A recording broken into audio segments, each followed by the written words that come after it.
February 28, 1912. My dear mother, I'm sorry, dear mother, to have to write this letter, but God's will be done. Everything is in His hands, mother. Don't grieve, don't cry. It's God's will. God has called and I had to obey. I'm not going back to Ireland. I'm going as a missionary to China. May God's will be done. God knows my heart is broken, not for myself, but for you, whom I love above all the world. I've asked the advice of priests and told them all that was on my mind. I'm leaving this morning, February 28th, for China. Oh, I hate that name. But I'm going for His sake, to save souls that are dearer to Him than all the world. I got permission from the Bishop of Cork. Mother, hear up. God's will look after you. All you have told me when I was a child was that God would open up a way when we saw no way. I don't know how, but He will do it. Goodbye, Mother. I will write again very soon. Your loving son, Ed.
The Foolishness of God, 100 Years of Columban Missions. John Fraser, a prophetic Canadian, attracted the first Columbans to China. He spoke to the students in the National Seminary in Maynooth on the evening of the 19th of June 1911. They were distracted, excited about going home for summer vacation next day. Yet his words and pictures left an indelible impression on their minds, especially on John Blowick, Joseph O'Leary, E.J. McCarthy, and James Conway. Fraser went on to the US, collecting money for his mission. In mid-January, he was in Holy Rosary Rectory, Brooklyn, and met a young Irish priest, Edward Galvin. It was Galvin's day off, and he planned to visit the Manhattan offices of the Propagation of the Faith for advice about his long-felt desire to be a missionary. Instead, 2 providential sick calls prevented him, and at lunch he heard Fraser. After the meal, Galvin volunteered to go to China. 4 short months later, he was learning Chinese in Hangzhou, Zhejiang province. There were 11 million people in the vicariate, 11,000 of them Catholic, and just 20 priests, French and Chinese. Galvin wrote long letters to Ireland, asking for more priests. 2 joined him at the end of 1915, Patrick O'Reilly and Joseph O'Leary. They persuaded him to go home, to set up a college to train priests for China. In the US, he decided that the new mission must involve not just Ireland, but also America and Australia. He reached Dublin at the end of August 1916, where he met John Blowick. They approached the Irish bishops, and on the 10th of October got their blessing for a mission house or college for the training of missionaries for China. It was a mad time for such a project. World War I was raging. At Easter, 4 months before Galvin's arrival, there was a rebellion in Dublin against British rule. Army intelligence thought that the plan for a Chinese mission was an anti-British plot. Galvin and Blowick were called to Rome and accused of being communists. However, with the help of the rector of the Irish College, they persuaded officials of the Congregation for the Propagation of the Faith, propaganda, that they were genuine. Pope Benedict XV approved the founding of a college for the foreign missions. The college opened on the 29th of January 1918 in Shrule, County Mayo. John Heenahan published the first issue of the Far East in the same month. Later, Galvin set up a house of the society in Omaha, Nebraska, and Ned Maguire and James Galvin opened one in Melbourne, Australia. Blowick and Galvin led 15 Columbans to Hanyang, Hubei Province, China, in 1920. They studied Chinese before moving out to parishes. Their task, according to the constitutions of the society, included the spiritual care of existing Christians, providing Christians and pagans with schools and hospitals, increasing the number of local bishops, priests, and religious, and the conversion of pagans. 3 years after their arrival, they had 97 schools. 2 doctors, a medical technician, Irish Christian brothers, Loretto sisters from Kentucky, and Columban sisters joined the mission. In 1924, there was a financial crisis. The Superior General, Michael O'Dwyer, was forced to close many schools and to recall priests from China to collect money. The numbers of converts dropped.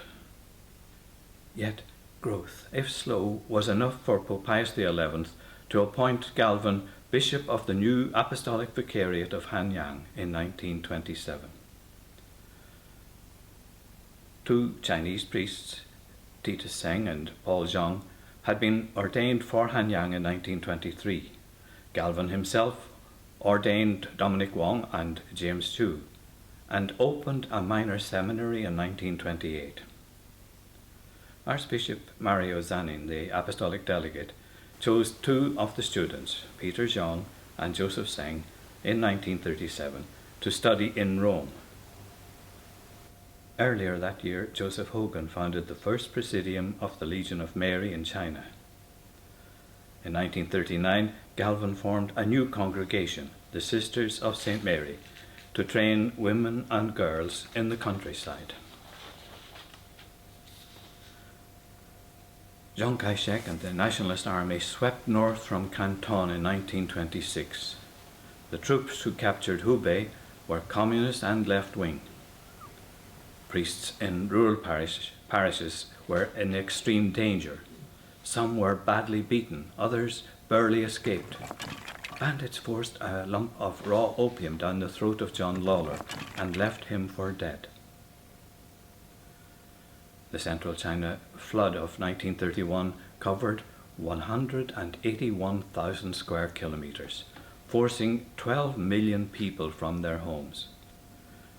Refugees clung to the few high places around Hanyang. Priests, sisters, and catechists were given a brief instruction on treating tropical diseases and spent their days distributing medicine and giving anti-cholera injections. Their actions and the heroism of the priests who stayed with their people in the parishes despite the communist attacks attracted many converts. Adult baptisms increased from 311 in 1930 to 3,820 in 1935. Columbans opened a second mission in Jiangxi province in 1928 at the invitation of the Vincentians. 11 men, led by Cornelius Tierney, transferred from Hanyang to Qianqiang. It was a troubled area, fought over by nationalist and communist armies. Timothy Leonard was captured in Nanfeng in 1929 and stabbed to death. A communist force arrested Cornelius Tierney in November 1930, scourged him, put a red cloak on him, and mocked him. They released him and he walked over 30 kilometers towards safety before a second band caught him. He died in captivity. Patrick Cleary replaced him, and in 1938 Pius XI erected the Vicariate of Nanchang with Cleary as bishop. There were 2 Chinese priests in the mission, Philip Ju and Luk Teng. Cleary ordained John Chang in 1939, James Yang in 1942, and a third, Joseph Peng, secretly after the communist takeover. He sent 3 students, Thomas Yu, Peter Ji, and Joseph Wu, to a seminary in Shanghai, and Zhu Jishi, Archbishop of Nanchang, ordained them in his bedroom. Columban sisters came in 1935 to run a primary school and an orphanage. Michael O'Doherty, Archbishop of Manila, wrote to Michael O'Dwyer in 1928 begging for priests for his diocese. He had 60 parishes without a priest. O'Dwyer expected some opposition from Rome, the Columbans being a missionary society and the Philippines not in the missions. He suggested that O'Doherty should write to propaganda saying that the Columbans were anxious to have a procure, a general business office in Manila, and asking permission for them to take a parish there. Rome gave permission, and in May 1929 Patrick Kelly and Michael Cuddigan arrived in Malate. A general chapter in 1931 recommended reasonable expansion in the Philippines.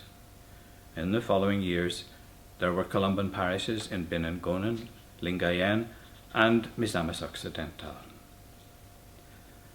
Edward J. McCarthy responded to the complaints of parents in Malate about the anti-Catholic teaching of some of the lecturers in the University of the Philippines. It was a government-owned, non-sectarian institution, but he enrolled as a student and began Catholic action.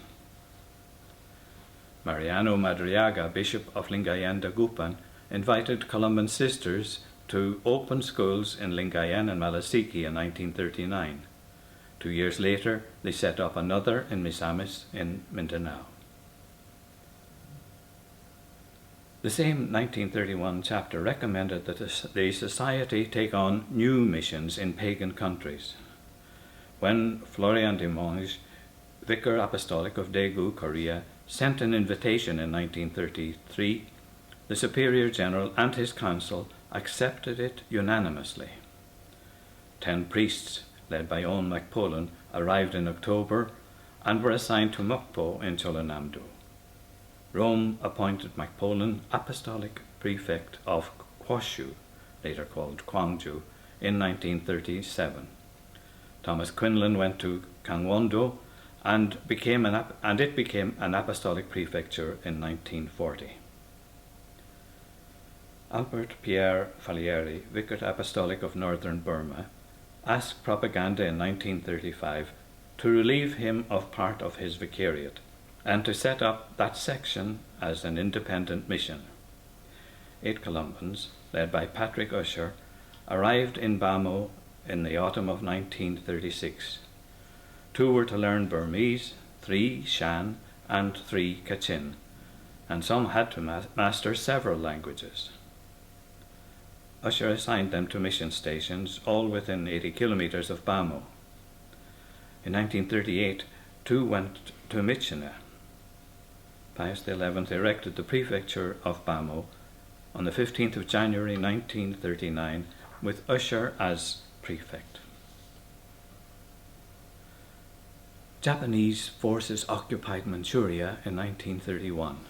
Fighting broke out between the Japanese and the Chinese nationalists at the Marco Polo Bridge near Peking on the 7th of July 1937, the beginning of the Sino-Japanese War. On the 7th of December 1941, Japanese planes attacked the US naval base at Pearl Harbor. 10 hours later, they bombed Clark Field in the Philippines. American and Filipino forces surrendered in May. In all the Columban missions, most of the priests from Allied countries were interned and later expelled. The majority of Irish Columbans in Hanyang were confined to the Central House. For 2.5 years, members of the Legion of Mary in Aidan McGrath's parish, lay people, led church services, performed baptisms, and buried the dead. Nanchang remained free.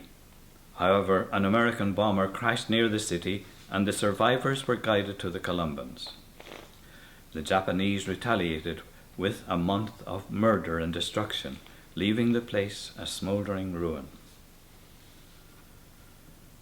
Priests in Chuncheon were interned.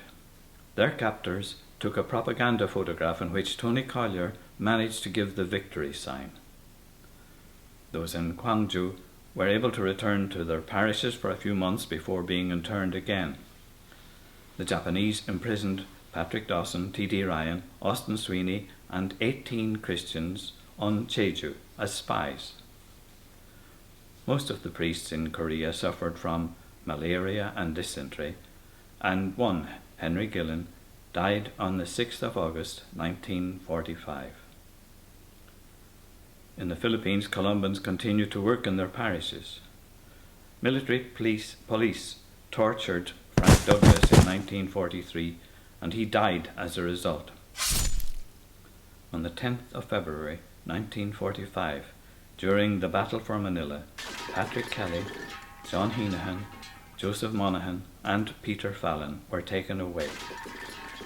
Their bodies were never found. 3 days later, an explosion killed John Lawler.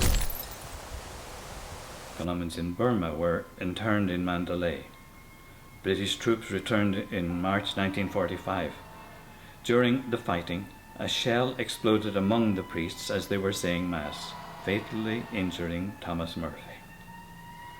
On the other side of the world, in France, Army chaplain Patrick McMahon went out in an ambulance to rescue a wounded soldier. Gunfire hit the vehicle and all were killed. The US Air Force dropped atomic bombs in Hiroshima and Nagasaki in August 1945, forcing the Emperor of Japan to announce unconditional surrender. Columbans began to rebuild. Pope Pius XII encouraged nationalist China as a barrier to communist expansion. He erected the hierarchy, making vicars apostolic residential bishops, and appointed Archbishop Antonio Riberi as the first papal internuncio to the Chinese government. Riberi installed Galvin as Bishop of Hanyang, and Archbishop Zhu Jixi inducted Patrick Cleary in Nanchang. Jeremiah Piggott and a small group of Columbans opened a new mission in Huzhou, Zhejiang province. Communist forces captured Wuhan in May 1949. Mao Zedong declared the People's Republic of China on the 1st of October. Jeremiah Dennehy, elected Superior General in 1947, saw that China, Korea, and Burma might be closed to missionaries, and in 1950 sent Fergus Murphy to explore the possibilities in Latin America. Chinese authorities expelled Galvin and Cleary in 1952. The last Columbans in Hanyang and Nanchang, Hugh Sands, Luke O'Reilly, and Seamus O'Reilly, followed the next year. Ted McElroy was forced to leave in 1954. Russian troops entered Korea in August 1945 and occupied it as far as the 38th parallel. The US took over the south. Rome appointed Patrick Brennan and Thomas Quinlan as prefects in Gwangju and Chuncheon. 3 parishes of Chuncheon lay in North Korea. The pastors, Timothy Lee, Damasus Pike, and Maurus Kim, were executed in 1950. The North Korean army crossed the 30th parallel on the 25th of June 1950. Communist soldiers shot Tony Collier, James McGinn, and Patrick Riley in the prefecture of Chuncheon. A month later, they arrested Patrick Brennan, Thomas Cusack, and John O'Brien in Mukpo and killed them in a massacre in Daejeon prison. Thomas Quinlan, Philip Crosby, and Francis Canavan were among a large group of missionaries who were forced to march to the Yalu River, the Chinese border, where Canavan died of pneumonia on the 6th of December. Hukbalahap rebels raided Labrador in the Philippines in November 1950, killing some people and burning a few houses. Tom Flynn was among the dead.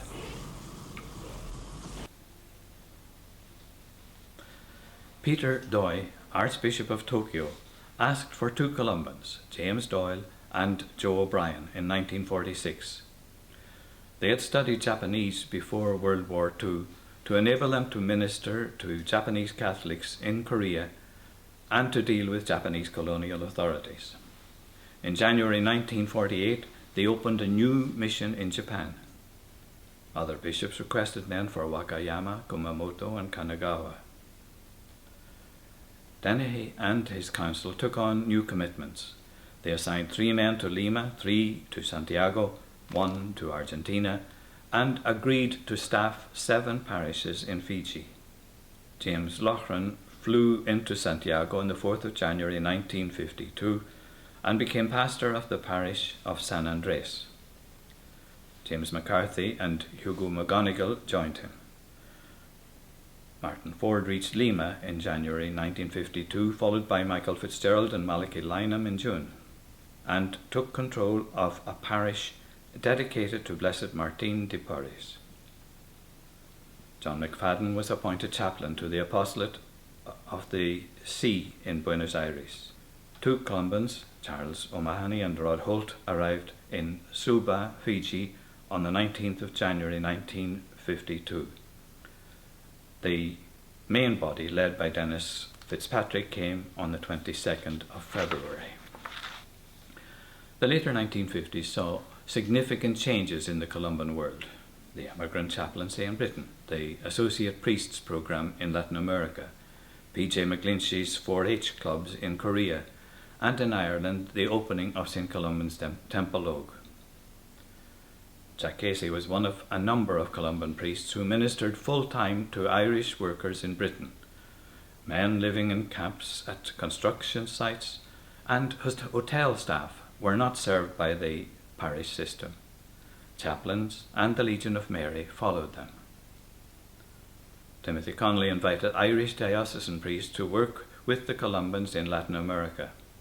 Newly ordained Finton Cassidy went to Peru in 1956. 3 more followed in 1960. In response to Pope John XXIII, 12 priests from British and Irish dioceses travelled to Lima in 1961. The directory for 1962 lists 28 priests in Peru, 12 of them members of the Society and 16 volunteer associates. Faced by the poverty of the Halim area on Jeju in 1958, P.J. McGlinchey set up a 4-H club for young farmers of school-going age. He started with 1 good Yorkshire sow, consigned to the care of a group of boys and girls. When it produced a litter, he distributed the piglets to the members of the club, on the understanding that they would each return 2. Since local pigs were of poor quality, he acquired purebred sows and kept distributing the litters. At the same time, he handed out vegetables such as potatoes, tomatoes, and carrots, and later purebred chickens. In each case, the members must return twice what they received. In the years that followed, the Halim project grew into a major business, the Isidore Development Association. Archbishop John Charles McQuaid blessed St. Columban's Temple Oak on the 11th of December 1959, a residence for Columban students attending University College Dublin. Paddy Bastable was rector and there were 6 students. A general chapter in June 1962 elected James Keelt as Superior General, facing a period of great change. Vatican II opened on the 11th of October. Michael Fitzgerald in Lima invited Father Jorge Alvarez Calderon to give the annual retreat to the Columbans. Alvarez Calderon questioned the work Columbans were doing, building large churches and rectories, distributing food, celebrating the sacraments. He asked if this was evangelization. Instead of offering the sacraments to all nominal Catholics, he suggested that they form an elite of committed Christians whose influence would radiate to the community. Some found his message life-giving. The general reaction, however, was one of disapproval. Keelt and his council noted that some of the men in Lima believed that priests should live in the same conditions of poverty as their people. The council rejected this idea. A number of Columbans looked to Alvarez Calderon and his brother Carlos for guidance and were given the nickname Discipuli, disciples. At weekly meetings they discussed philosophy, pastoral methods, and the social reality. For example, they explored what forming Christian communities might mean. They followed the approach of the young Christian workers by living more simply and getting small groups of parishioners to reflect on their lives and relate them to the Word of God. The Second General Conference of Latin American Bishops met in Medellin in August-September 1968. Reports of the conference followed the style of Vatican II's Gaudium et Spes, beginning not with quotations from the Bible or with doctrinal statements, but with a description of the misery that besets large masses of human beings in all our countries. The bishops used terms such as unjust structures, small basic communities, and preferential option for the poor. They called for a poor church, wishing priests' houses and style of life to be modest, and encouraging those who felt called to share the lot of the poor, living with them and even working with their hands. Fighting between the Burmese army and the Kachin Independence Army, the KIA, erupted in 1962.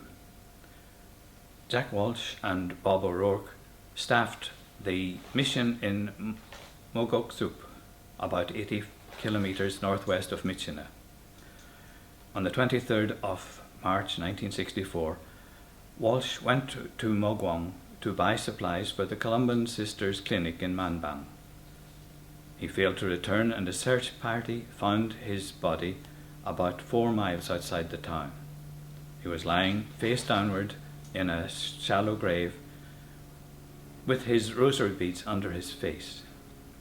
There were 2 bullet wounds in his head and 1 in his chest, as well as bush knife gashes in his leg. The federal government blamed the KIA, who denied it. Dan Cooney told the Superior General, "We still don't know who killed Jack and why." Arriving in Korea in 1964, Kevin O'Rourke saw that there would soon be no room for foreigners in parish apostolate. He looked for a new way of being a missionary and decided that he could make a contribution by introducing Korean culture to the West. To date, he has published more than 20 books of modern and classical Korean fiction and poetry. A general chapter in 1970 attempted to renew the society in the light of Vatican II. It also tried to address the tensions in the Church and among Columbans. Themes for future development included liberation from injustice, dialogue with non-Christians, and lay mission. The delegates thought that the society should not accept candidates for the priesthood from the mission countries. Archbishop Sergio Pinedoli, Secretary of Propaganda, disagreed, announcing that in the past propaganda was against missionary institutes recruiting local vocations. Today, the situation is different. It would therefore seem that the time has come for missionary institutes to open their doors to local vocations. Martin Dempsey, parish priest of Balabagan in Mindanao and director of the parish school, corrected one of the students, Amaranal, on the 19th of October 1970. The boy went home, told his older brother, and both returned to shoot the priest dead.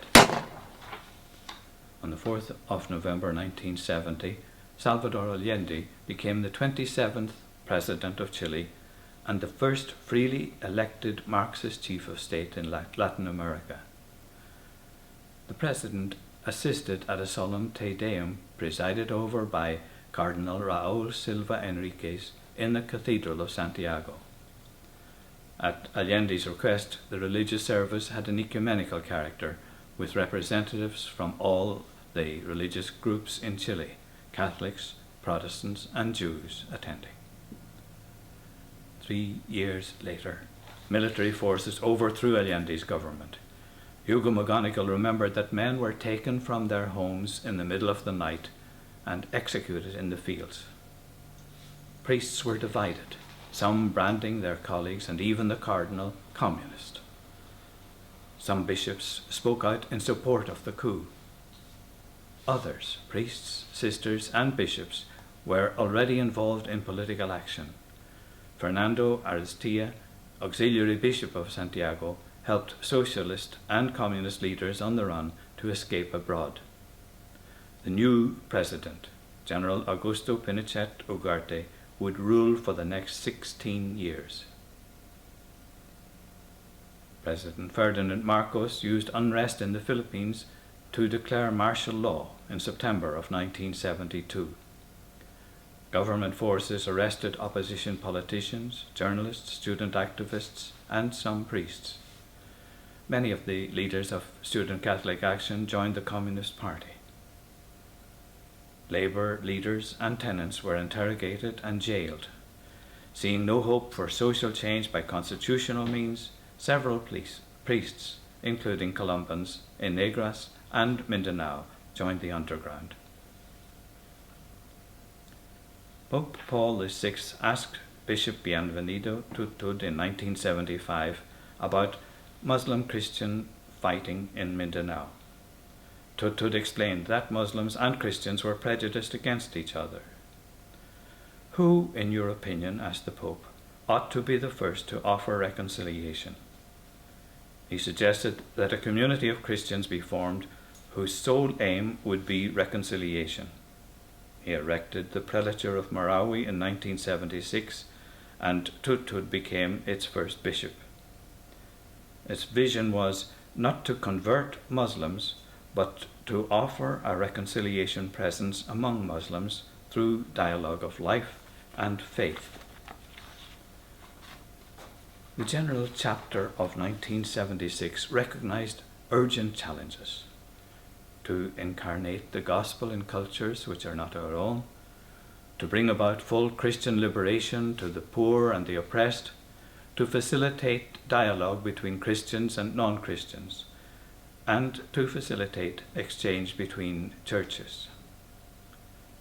The administration should establish a commission for the Chinese apostolate, and new missions should be undertaken as a matter of principle. The region of Korea proposed that we appoint a society, justice and peace officer, and this was approved. There should be a society education officer who would establish an overseas training program. The proposal to provide an opportunity for a period of time in home region apostolates or pastoral work recognized what was already happening. For example, when Owen O'Kane set up a parish in Ballymun, Dublin in 1975. 6 years later, that was called reverse mission. Rome appointed Paul Grong as Bishop of Myitkyina on the 9th of December 1976. In December 1978, the Burma mission ceased to be a region of the Society.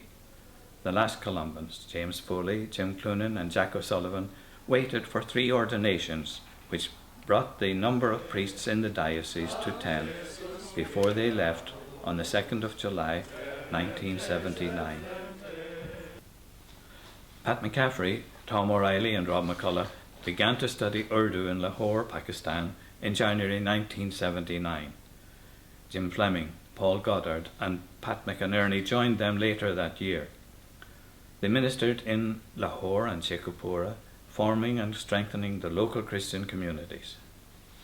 The majority of their people were poor, landless and illiterate, living in small colonies in the midst of Muslims and earning their living by doing the most menial of jobs.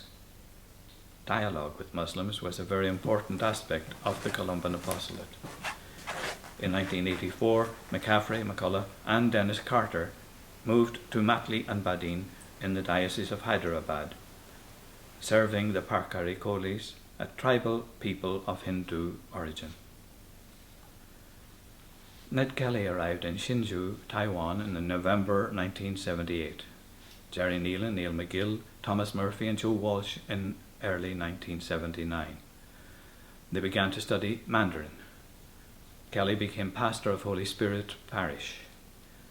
McGill and a core group opened the New Life Workers Centre in Taoyuan in 1984, helping workers to know their rights and form trade unions.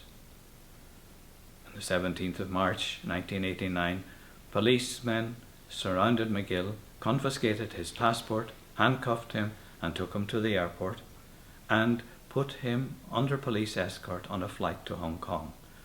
There they gave him his passport for a flight to London. Larry Barnett reached Hsinchu in 1982.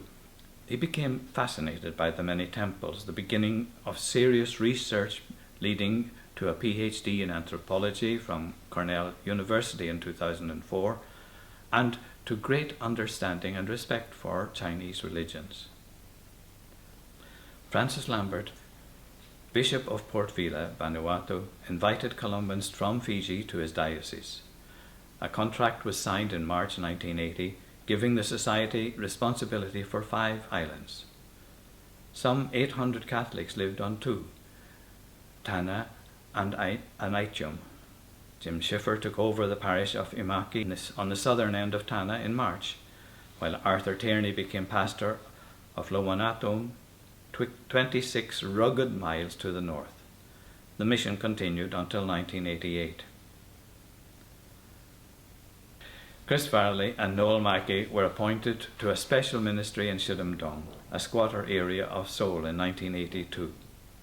They lived among the squatters, giving priority to the poor and little ones where their lives are most threatened and the image of God most denied.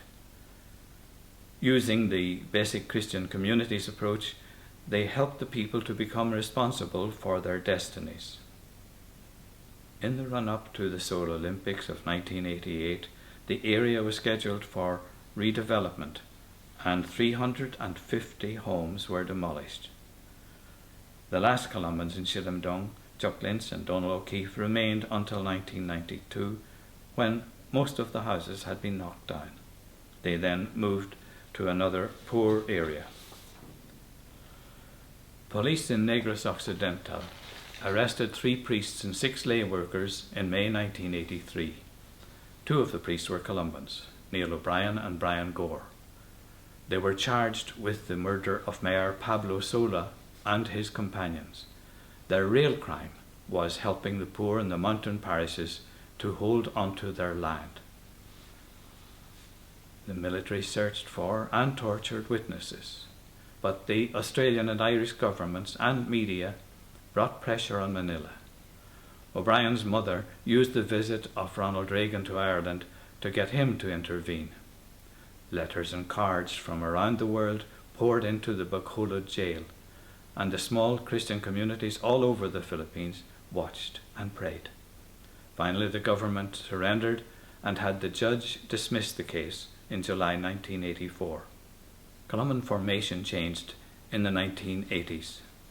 Students moved from Dalgan to Maynooth to study in the National Seminary. Those in St. Columban's Theologate in Chicago enrolled in Catholic Theological Union. When Dan Troy was ordained in 1999 and Chris Sains in 2000, these two programs came to an end. Providentially, the General Chapter of 1982 decided to invite candidates from the local churches in which we work to become members of our society and share in our missionary enterprise. As a result, a college-level house opened in Cebu in 1984 and a theologate in Quezon City in 1988. The Korean and Fijian formation programs began in 1985, Chile followed in 1987, and Peru in 1989. Columban's discussed lay mission as early as 1970. 12 years later, a chapter called for action. 3 Filipinas went to Britain and 6 young people from Ireland and Australia to Chile. Grace and Kieran Doyle and their 2-month-old Colum arrived in Jamaica in 1988. In 1990, the Society set up the Columban Lay Mission Program with its own recruitment and orientation methods. 6 Koreans were assigned to the Philippines and 3 Filipinas to Pakistan. Elizabeth and Joe Beliveau went to Taiwan in 1990 and the Mora family from Chile to Mindanao in 1993. The Society moved in 1994 from facilitating lay missionaries to partnership. Since then, lay people have taken on greater responsibility for leadership. In October 2005, there was a shift from lay missionaries being part of a program to calling themselves Columban Lay Missionaries, CLM. From 2006 until now, the 4 central leadership teams elected to work with the General Council have all been lay missionaries. The 2012 General Assembly affirmed that partnership between ordained and lay is the way of being on mission. In the same year, Vida Amor Hakilan, a long-term lay missionary, was appointed as the coordinator of the Taiwan Mission Unit, a first in the Society. From 1990 to 2016, 280 lay missionaries have been sent on mission from the Philippines, Korea, Fiji, Tonga, Britain, Chile, Peru, Ireland, and the US. In 2016, there are 50 lay missionaries with 22 long-term lay missionaries. Lay missionaries are assigned to 9 regions: Britain, Chile, China, Fiji, Ireland, Korea, Myanmar, Philippines, Taiwan, and the US. 3 lay missionaries have died on mission: Yan Shin Elizabeth Lim in Fiji in 1994, Pilar Tilos in Pakistan 1996, and Serafina Renandi Voda in Los Angeles in 2014. Columban sisters opened a mission in Peru in 1962. One of them, Joan Sawyer, became a chaplain in the Lurigancho prison. In December 1983, 9 inmates took her and some others hostage in an attempted prison break. The authorities pretended to surrender, allowing them to drive out in an ambulance before opening fire with machine guns. Joan was shot dead. At nightfall on the 21st of May 1991, an armed band of the Sendero Luminoso entered the town of Huasi, Peru, took 4 men and Irene McCormick, a sister of St. Joseph of the Sacred Heart, to the Central Plaza, harangued them for over an hour, and shot them in the back of the head. Leo Donnelly was in the rectory when the gang arrived, and, like everyone else in the town, immediately put out the light, escaping the attention of the killers. When they withdrew, he anointed the bodies before making the 1.5-hour trip to Tarma to contact the Columban Central House. a group of priests and sisters travelled to Wasiwasi, where they buried Irene. Donnelly remained in Wasiwasi until 1999, when a Peruvian priest replaced him. James Donahue worked in China until the communists expelled missionaries. For the next 33 years he served parishes in Japan. A mentally deranged man attacked him and he died in hospital on the 2nd of January 1985. The 1982 chapter reaffirmed that new missions should be taken on as a matter of principle. Columbans opened mission units in Brazil in 1985 and in Jamaica and Belize a year later. The members of the new Brazil mission unit drew up a document expressing their objectives of working in the local church according to the pastoral plan and committed to living among the poor. They divided the personnel based on personal preferences. Clarence Beckley, John Buckley, Don Hornsey, Dick Martin and John McNerney would go to Barreiras, with Arturo Aguilar, Gerodo Fajardo, Gary Gregg, Cyril Lovett and Colin McLean and Vince McCarthy to Salvador, a 15-hour bus ride to the east. The unit closed in June 1999. English was the official language in Belize and Jamaica, making them suitable for older priests who had served elsewhere and were still anxious to work in a mission situation. On the 16th of January 1986, Vic Gabry, Bob Conley, Jerry Murphy, Pat O'Shea and Oliver C. Kennedy were assigned to the Diocese of Montego Bay.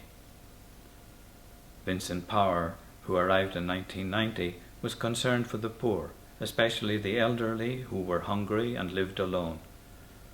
On the morning of the 21st of April 1994, he was murdered in his church of St. Joseph, Falmouth, Trelawney. While he was praying alone, he was slashed on the head and upper body with a machete. Parishioners arriving for Mass found his body.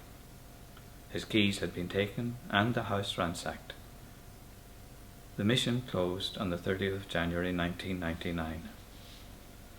5 Columbans, John McGrath, Flann O'Keefe, Leo Clark, Noah Lynch and Seamus O'Neill were appointed to Belize on the 16th of January 1986.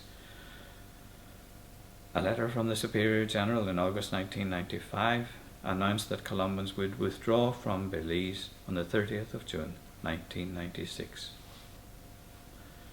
The General Assembly in Busan in 1988 encouraged Columbans to volunteer to work in China as teachers. In January of that year, a group including Ned Kelly and Audrey Donathorne, a professor in Hong Kong University, set up the Association for International Technological, Economic and Cultural Exchange, ITESH.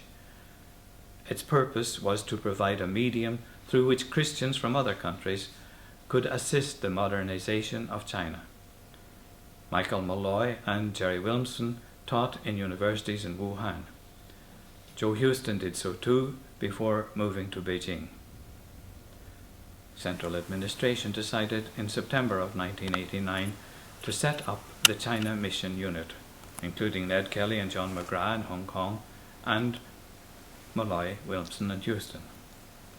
When Jerry Nealon joined the unit in 1997, he chose not to teach, but to witness to Jesus Christ by the way he lived.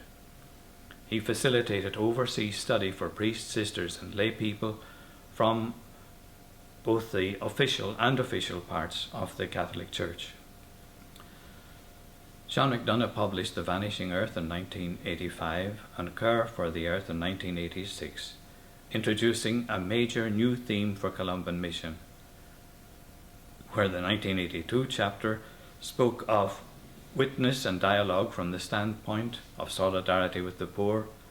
The Busan Assembly in 1988 had a section on solidarity with the poor in ecological perspective. McDonough warned of climate change in 2006.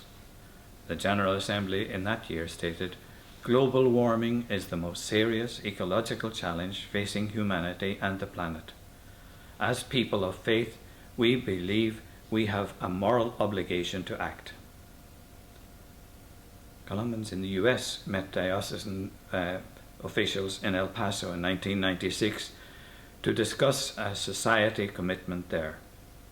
3 years later, Bill Morton bought a house across the border in Anapra, Juarez, Mexico.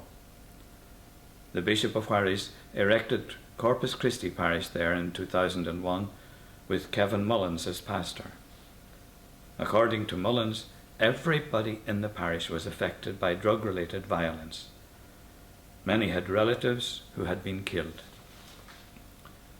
The Superior General and his council decided on the 16th of January 1988 to establish the District of Britain as a separate region of the Society. Bernard McDermott became the regional director. The Columba community in Bradford, England, provided a spiritual foundation for Christians involved in the work of interfaith relations. It was open to those of all religions and of none who believed in breaking down the barriers which divide and separate the human family.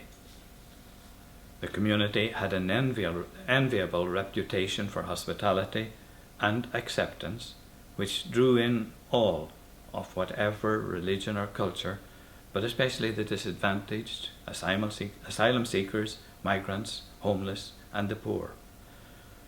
Pat McCaffrey joined the community in 2002, bringing new energy and vision, and was followed by Sean Rainey, John Collins, and a number of lay missionaries.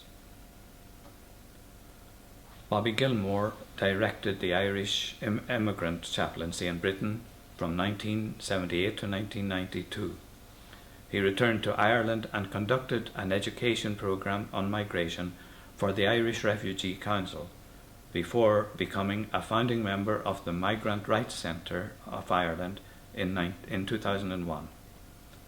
Columban sisters Mary Nolan and Monica Kelly opened the Columban Centre in Dublin in 2012, and with former lay missionaries reached out to the Chinese, Korean and Filipino communities.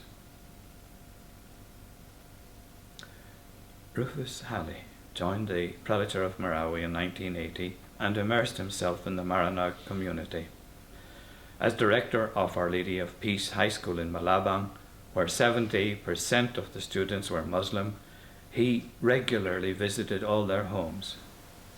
Several students came from a divided Maranao clan racked by a feud for many years.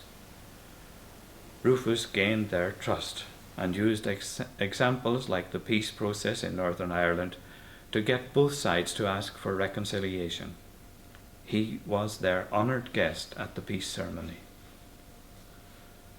On the 28th of August 2001, kidnappers shot him dead on the outskirts of the town. Muslims asked for his body for a day and prayed the Quran around the coffin. They joined their Christian neighbours for the wake and funeral. Connie Balindung, a Muslim teacher in the school, spoke in the church saying that Muslims called him Alungan, meaning the sun, because he radiated light to those around him. Columbans in Korea gathered with their friends in 2003 to commemorate the arrival of the first priest 70 years earlier. Donald O'Keefe said that the work of the society had dramatically changed. The traditional parish work had all but disappeared. The composition of the group was radically different. There were ministries to migrants, to people with special needs, and for the formation of Korean Columbans. Eamon O'Brien founded cultural exchange with China to build bridges between the Catholic churches of Britain and China.